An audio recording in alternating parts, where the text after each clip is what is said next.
1 year ago, I launched this podcast with an episode about human trafficking. So today I want to revisit the topic and give you an update on some of the progress that's been made and some of the challenges that still exist to end this horrible crime once and for all. And we've received good news. To crack down on human trafficking, the bill now has 66 sponsors in the Senate, meaning that it would easily pass if it were only brought up for a vote. The bill that I'm talking about is Stop Enabling Sex Trafficking Act, and it would crack down on websites like Backpage.com that knowingly facilitates sex trafficking. I joined a bipartisan group of senators in introducing this bill, and the lead on this bill was Senator Rob Portman of Ohio, who is going to be my first guest today. And later I'll talk to an advocate who has dedicated her career to protecting children from horrible crimes that still are all too common in our society.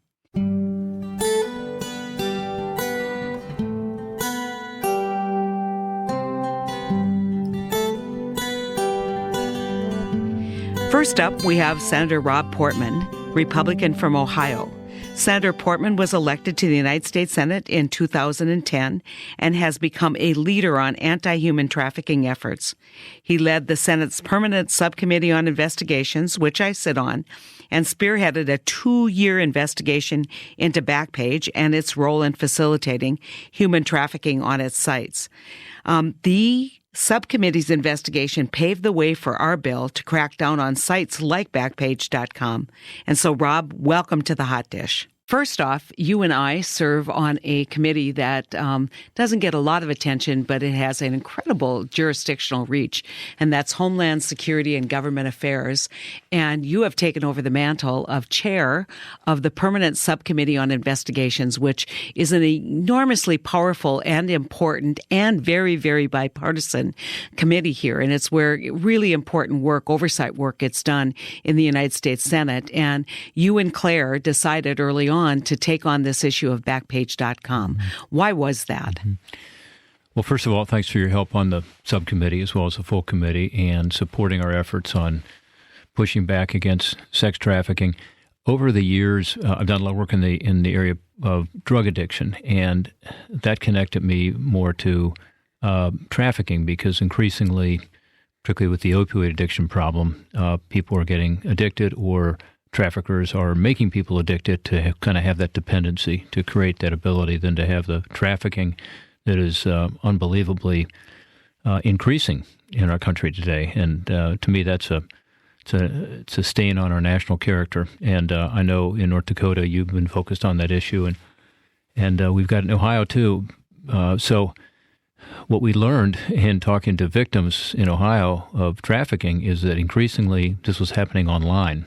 As victims told me, as I'm sure they've told you, it's gone from the street corner to the smartphone. And the experts all tell us, including the National Center for Missing and Exploited Children, I see you've been talking to them about this too, that the increase in trafficking is related to the what I consider the ruthless efficiency of selling people online, usually women and children. And so it just led us down this path to think, well, how could this happen in this country, in this century? And we looked into it. The more and more we researched it, the more one name came up, which was Backpage.com.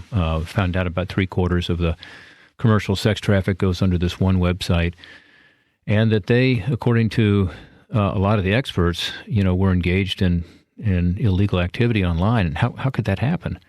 So that led us to this investigation of Backpage that you were part of, 18 months, and a long process. Backpage wouldn't give us the documents. They wouldn't testify. We had to go all the way to the Supreme Court to enforce a subpoena.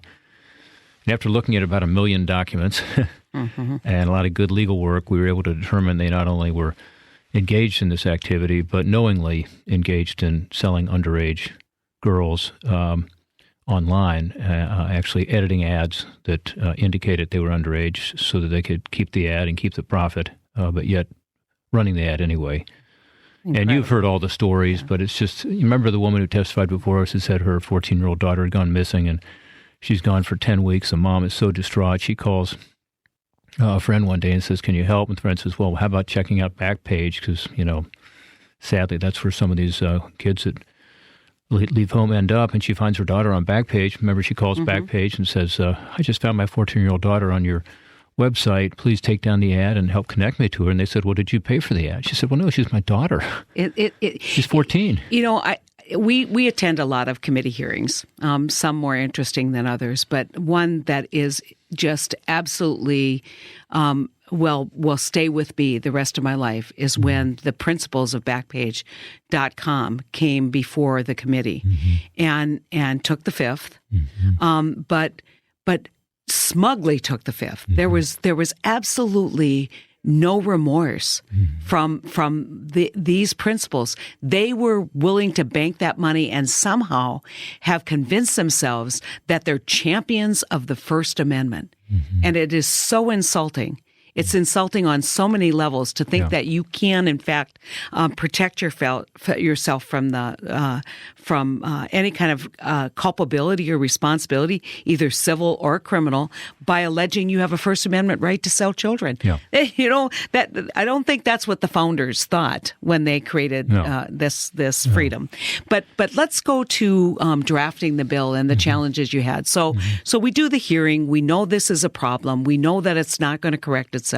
And we know that judges, because, we've seen court decisions where they say, well, I think this is bad, but they're protected by the Communications Decency Act. And so this is like the holy grail of the tech industry, right? This is like their Bible, and they don't want anything changed, even though it was written in 97 and technology has changed and how we use technology has changed. And through your leadership in putting together a bill, and through Senator Blumenthal's leadership in taking the lead on the Democratic side, again, a civil rights champion, but also a former AG and former prosecutor who understands these challenges, you guys were able to pull together a very narrowly crafted bill. And we all did, I guess, all our staff was involved. And so now we've got this great product that's been vetted that we think is very narrow but accomplishes the purpose. What's our challenge in getting it moved forward, Rob? Well, I think you said it well. And just to repeat what you said in terms of the immunity so people understand, because it's complicated, but believe it or not, these websites like Backpage, when they are sued, they're able to push back and say, well, we have an immunity under federal law. The federal law, Congress passed a law that gave people immunity to be able to sell other people online. That doesn't make any sense. It's a federal violation to be involved in trafficking, and yet somehow, if you do it on the internet, it's okay. So that's what our legislation does. It's very simple. It's very targeted. As you know, you were involved as part of a group of 6 of us who put this together, but it says basically, look, 21 years ago, Congress passed this law. It was never intended to protect sex traffickers. So we need to narrowly say, hey, if you willingly engage in trafficking, then you're liable, and someone can bring a lawsuit against you so the victims can get their day in court and prosecutors can go after you. And I think our chances of getting it done are much better now because we've had a hearing, as you know, at the Commerce Committee, which has jurisdiction over this. It was a unanimous vote in the end. We had very compelling testimony, again, very emotional testimony. The tech community is split. Some are with us now because we have convinced them that this is very narrow and targeted, and we've clarified that in some of the language.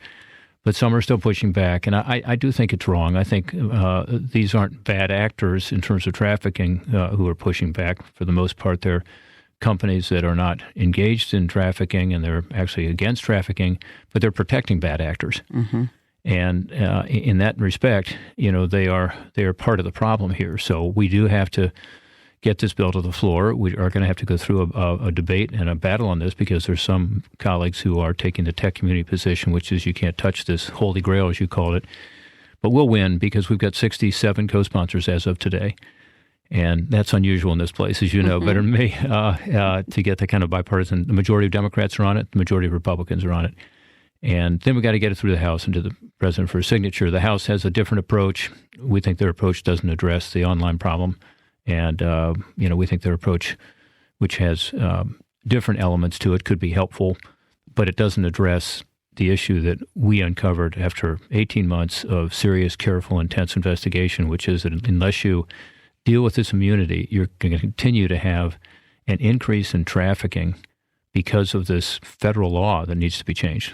It's remarkable that when you would tell the public, I mean, you go home to Ohio, I go home to North Dakota, and they say, well, how can they get by with this? How can they get by with posting this ad? What that girl is obviously a child.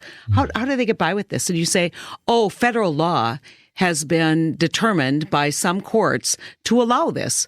And people are outraged. They're absolutely outraged because when you say federal law, that's them. That's us. Yeah. And if we stand by and don't fix this problem, we will be judged very, very harshly in the court of public opinion and by the victims who absolutely need this protection and their families need this security.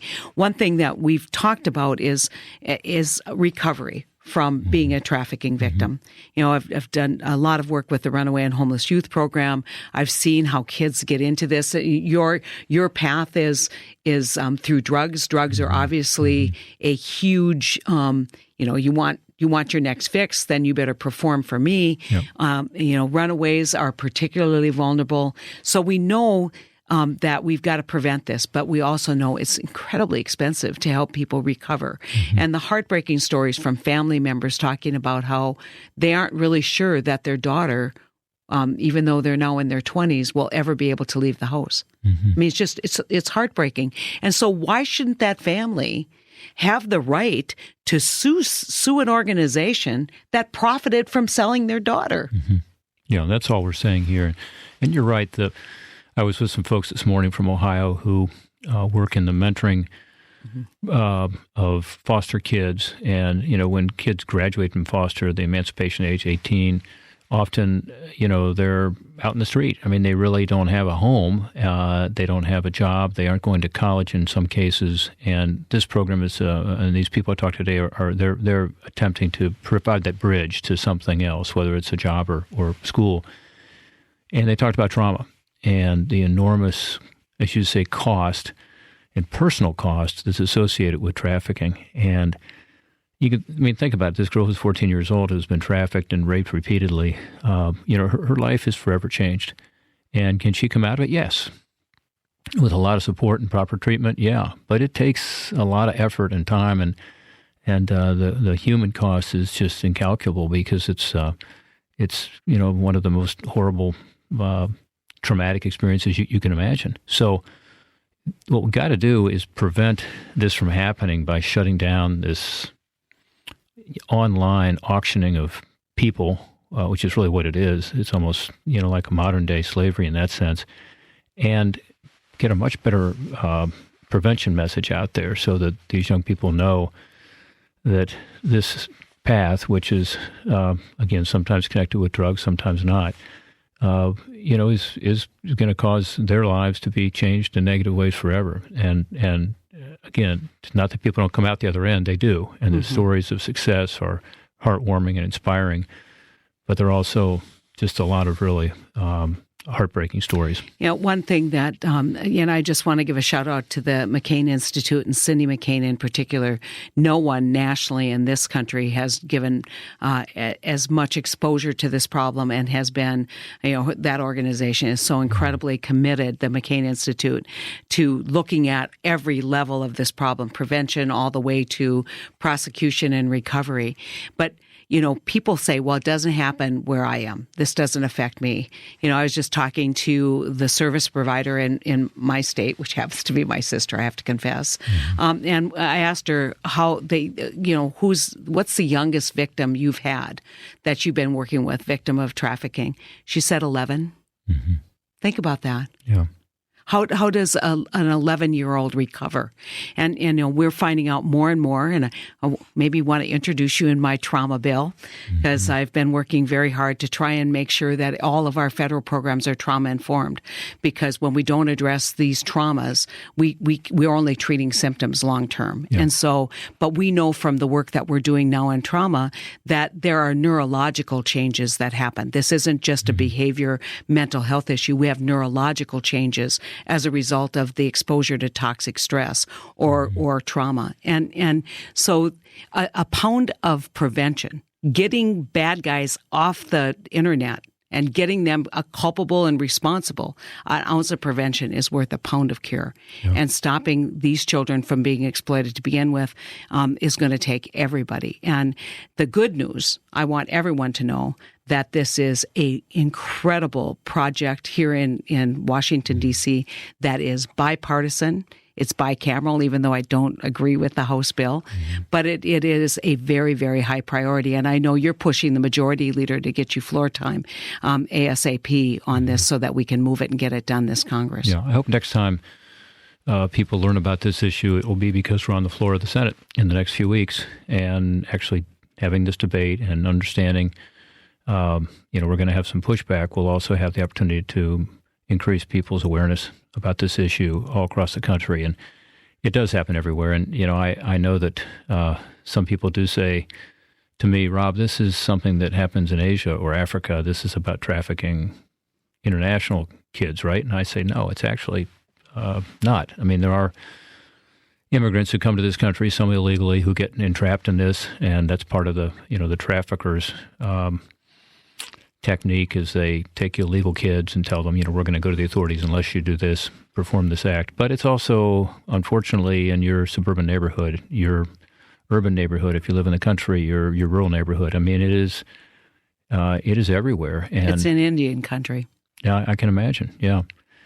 And it's something that is just under the surface. A lot of people don't know about it, but it's there. So raising that awareness, talking to your kids about it, understanding that, there are some kids who do leave home or runaways or foster kids who we have to protect. They're some of the most vulnerable. The missing children legislation that you and I supported a few years ago helps in that, to identify these kids as quickly as possible, have photographs of them, which weren't required, unbelievably, before our legislation.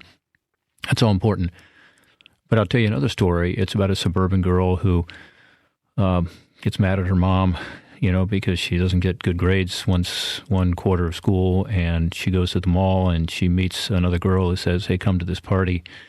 And she's got a, promising life ahead of her. She's got parents that have the means to support her in college and go on. And instead she goes to this party. And that's it. Because at the party, they introduce her to not a nice young girl like the one she met at the mall, but a trafficker who says, try this stuff. And she likes this stuff because it's drugs, and she gets dependent on it, and something changes in her brain that she becomes addicted. And then it's, I'll provide the drugs as long as you do this. And one of those young girls now has started a group in Ohio that literally provides bars of soap in hotel rooms in the bathrooms, because that's the one place where these girls sometimes have some privacy. And the bar of soap simply has, if you need help, call this number. And they've had girls call in. They put these bars of soap out during Super Bowls and other big sporting events because that's where a lot of trafficking tends to occur, sadly.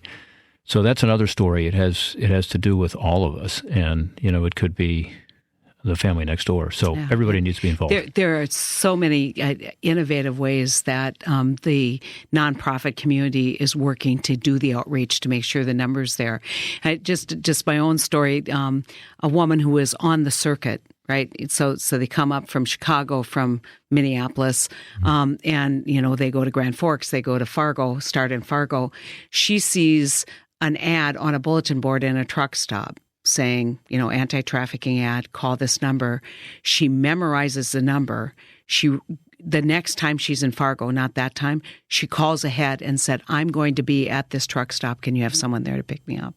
So she had to endure that whole circuit before she could get back. But just that one bulletin board with that offer of help. And then, we've got to be prepared to help, or they're going to go back into the life. And we also have to be a little flexible on age, because a lot of the women who are now involved in this life were recruited when they were minors. They were victims of sexual assault. And so we've got a lot of work to do, but this issue of making sure that we hold people responsible who are making money, who want to say, it's not on me. well, we're going to make it on you. Mm-hmm. We're going to make it on you. And that's a step in absolutely the right direction. And your leadership has been instrumental in moving this forward. Your absolute commitment. We have a lot of things that pull at us here. And so when you take this time to do this work, that means other priorities of yours aren't getting done, Rob. And so I want to tell you how much I appreciate likewise. Your personal, investment in this. I think everybody's invested in this. And quite frankly, if this organization, the United States Senate, can't get behind a bill to protect victims of child sexual assault in a bipartisan way, I don't hold a lot of hope for the budget. Mm-hmm. Yeah. If we can't get together on this, we won't get together. This should be relatively easy because it's just so obvious this has to be changed. And it's our job to do it. Yeah. And thanks for your help in doing that. You bet. Thank you, Rob, for joining me on The Hot Dish. People all over North Dakota will be listening. Excellent. And then they'll say, what a smart guy. Yeah. Well, I don't know to say that, but they'll say this is an issue that we need to address. And I look forward to continue to work with you on it. Thank you so much. Thanks, Heidi.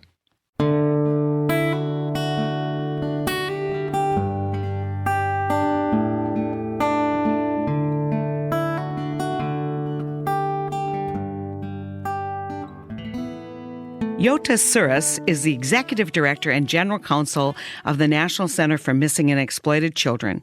That organization does critical work to help find missing children, reduce child sexual exploitation, and prevent victimization. Yota has been a tireless advocate for victims and a big asset in our fight to pass the bill to stop websites from allowing sex trafficking on their site. She worked closely with our offices to help draft this bill and was a stellar and amazing witness on behalf of the bill in front of the Senate Commerce Committee. Thank you so much for joining us today. It's just, I also want to add that I consider you a great friend and an amazing advocate. You're one of those people that works every day in Washington, takes the skills that God gave you and does the Lord's work with them, which is protecting the most vulnerable among us, which really is children. And so, I think a lot of people in North Dakota know the National Center because of the work that was done on the Jacob Weatherling case and Patty Weatherling. Maybe just give us a little bit background on the National Center and how the center has gotten involved in this issue of sex trafficking. Absolutely. And Senator, thank you so much for having me here today. The National Center, as you noted, is a clearinghouse, quite simply, and a resource center for the nation on issues relating to missing and exploited children.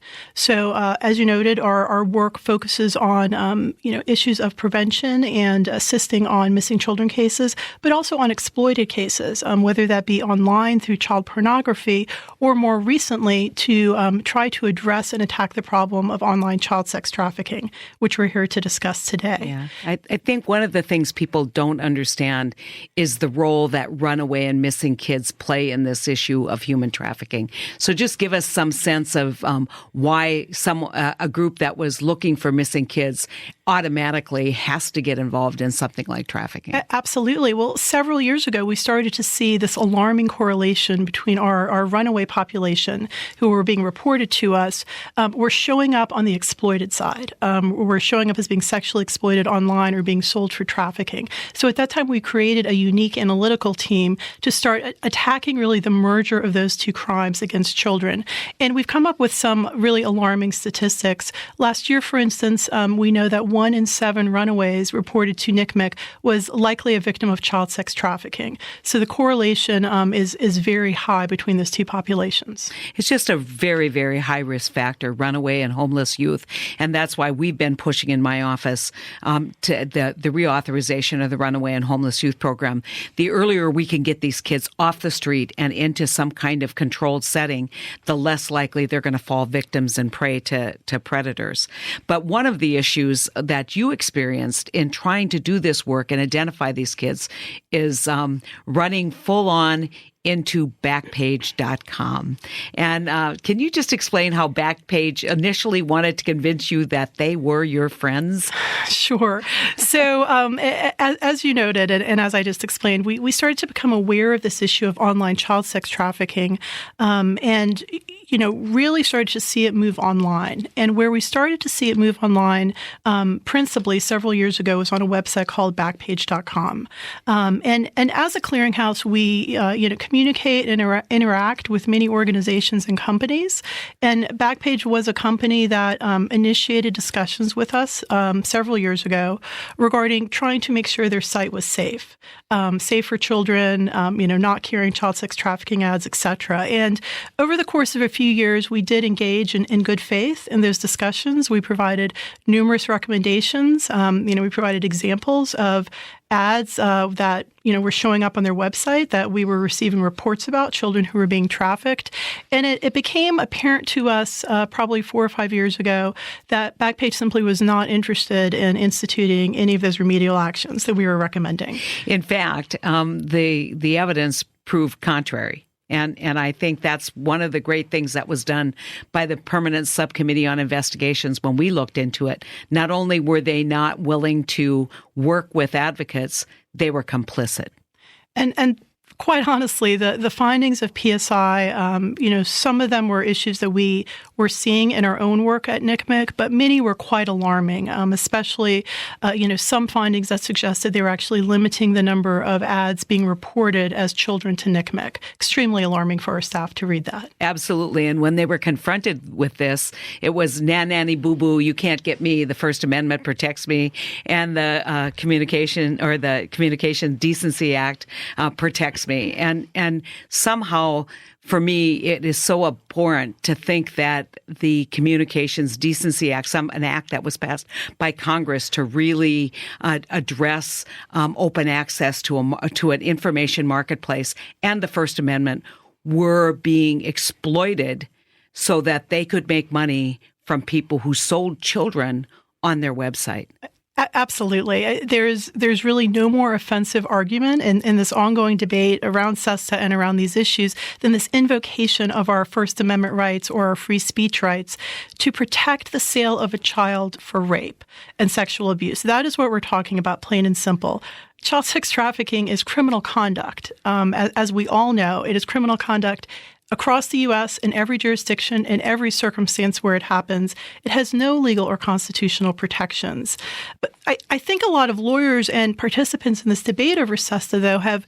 And by that, we're talking about the bill, Rob Portman's and my bill, and a number of our colleagues' bill that would, in fact, amend the Communications Decency Act so that we could eliminate any possibility that they would use this argument. Absolutely. Yeah. Sorry, I'm using the acronym to refer to it. But within these debates, the First Amendment has been invoked as this sort of siren song for attorneys that once it's raised, we all have to back away. But as a society, we have frequently upheld and protected First Amendment and free speech rights within their appropriate parameters while also protecting society. And here we're talking about the most vulnerable members of society, children 12, 13, 14, 15 years old being sold multiple times a night to adult males to be raped and sexually abused. There's no more vulnerable population that needs protection. So we rolled up our sleeves and started really working very diligently to try and craft a very narrow exception to the Communications Decency Act, because most of the people working on this, Senator Blumenthal, who is the lead for the Democratic side, Senator Portman, no one wants to unnecessarily amend this unless we need this exception to be very, very narrow. And that's where your work came in. I think you guys have done, you along with the whole legal team that has put this bill together, has done just a masterful job in crafting very narrow exceptions. Can you say that, when you look at this, if I'm somebody who cares about free speech, and let's say the ACLU or some outside organization, and we all know who was pushing back pretty hard, how do you respond to their argument that this is overly broad and should not be passed? I certainly know those arguments are out there. We certainly have all heard them. And as you noted, there have been many attempts to address this problem. I think it's important to note that SESTA, the current bill, Senator Heitkamp, that you and the other senators have put together, is the first bill that NCMEC has actually come in and supported. And we've done so because of its narrowness. There are many bills before or attempts that we thought were too overbroad. And like many, we were concerned about the overbreadth. What SESTA does, though, is it targets three simple elements, provides three very targeted remedies, and does not expand beyond the sex trafficking crime, which we're all trying to address, and which the courts have called on Congress to address as well. And really, that is the reason why NCMEC has supported the bill, and also why it is the most successful solution out there right now. Would you mind walking through those three things? Absolutely. So people understand the bill a little Absolutely. bit better. Quite simply, SESTA really does three things. The first is that it enables victims, both child victims and vulnerable adults who have been trafficked, to bring a private lawsuit in court against their online traffickers. They cannot do that currently. Second, it really empowers, for the first time ever, state attorneys general to protect the most vulnerable residents within their states, both civilly and criminally, by going after online traffickers who are preying on their residents.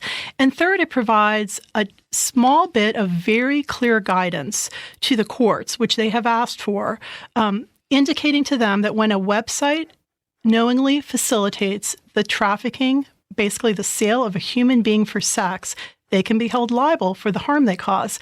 A very simple premise that we accept for every other crime. I want to make this point about the First Amendment. There is no bill that could be written in America that would eliminate your First Amendment rights. Of course right. not. And so they keep saying, well, you're hurting my First Amendment rights. I'm like, no, we're not. I mean, we are amending a statute that you are using as a shield to protect your bad behavior. That's the only thing that we are doing. Absolutely. The only thing that's illegal under the statute is knowingly facilitating the sale of a human being for sex. And I want to make a point about families because when a child has been victimized like this, and we've heard this from family members and from the victims themselves, there is years and years of therapy, years and years of rehabilitation that needs to take place.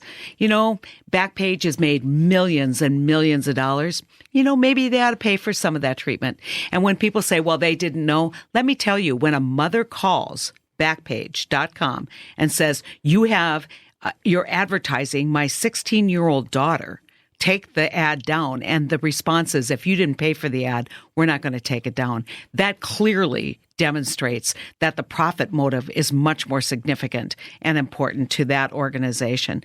The AGs have, on a very bipartisan basis, have begged for this authority, the state AGs. And as a former state AG, I know that they will use it wisely and appropriately and do what they can. But the real message here for me is to all those courts that we thought were so narrowly reading or broadly reading the Communications Decency Act, and the protections there, to basically allow someone to be, an abettor of criminal activity, knowingly.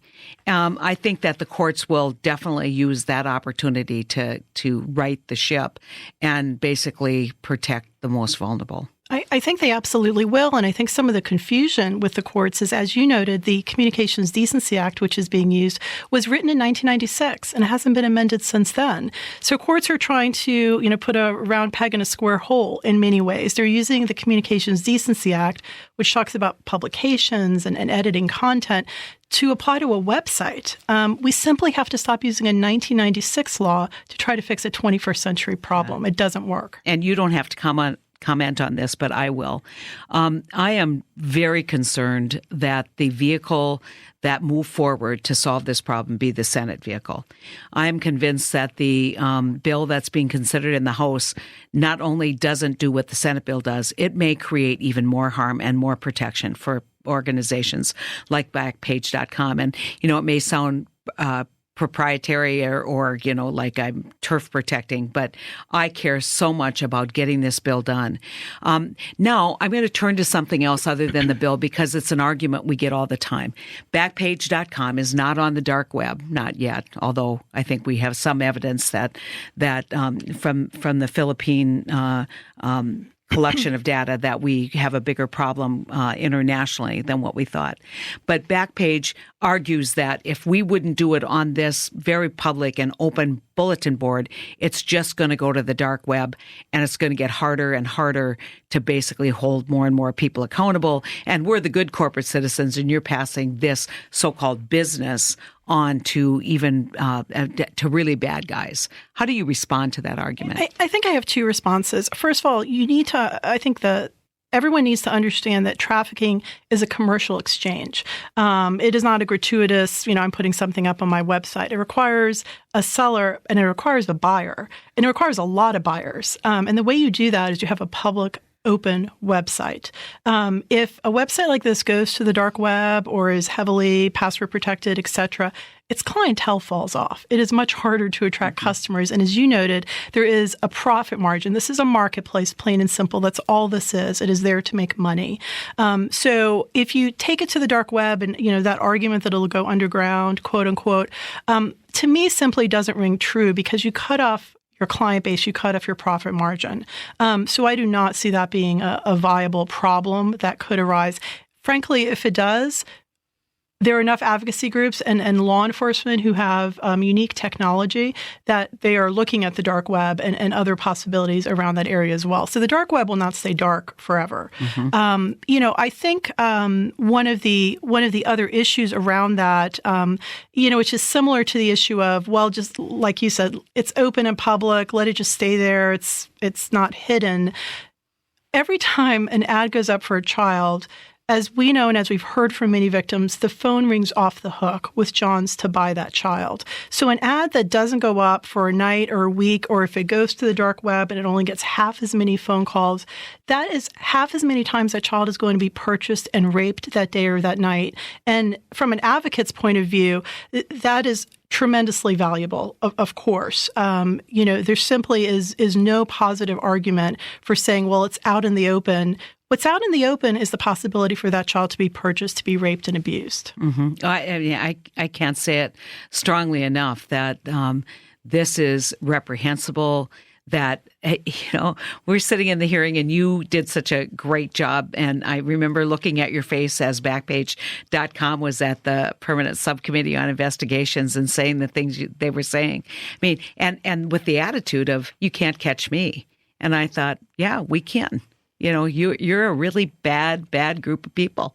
And I don't understand how you can, really muddy the First Amendment, which is precious to the American experience, and be willing to run a website that sells children. How do you get up and look at yourself in the mirror? I don't think there's any answer to that. I don't either. Because there's a profit motive. Yeah, no, I think as we move forward, I think that we're going to continue to see there is huge money in this, as you have experienced, and as we know. If there weren't, we wouldn't have this problem. So now we know there's huge money in this. So we always have to be ahead of the bubble.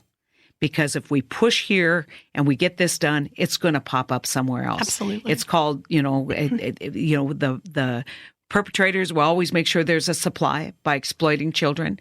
And these horrible people who buy children will always be on the hunt. And so your work and the work of the National Center, which we regionally take some pride in because of the Jacob Weatherling case. We are so proud of the work that you do. You're I cannot tell my listeners what an enormous partner you personally and your organization has been to our office as we continue this fight. And I know you have a lot of support up here on the Hill. We just have to get this done, but we have to not think that our work's done. And rest on our laurels. Every day, a child is exploited. Thousands of children are exploited in this country. And if we are going to protect them, it is going to take all of us. And it's going to take us being smart and working together. And you are just the best partner. Thank you so much, Senator. Thank you for being on. And let's get this done. Absolutely. Okay. Bye-bye.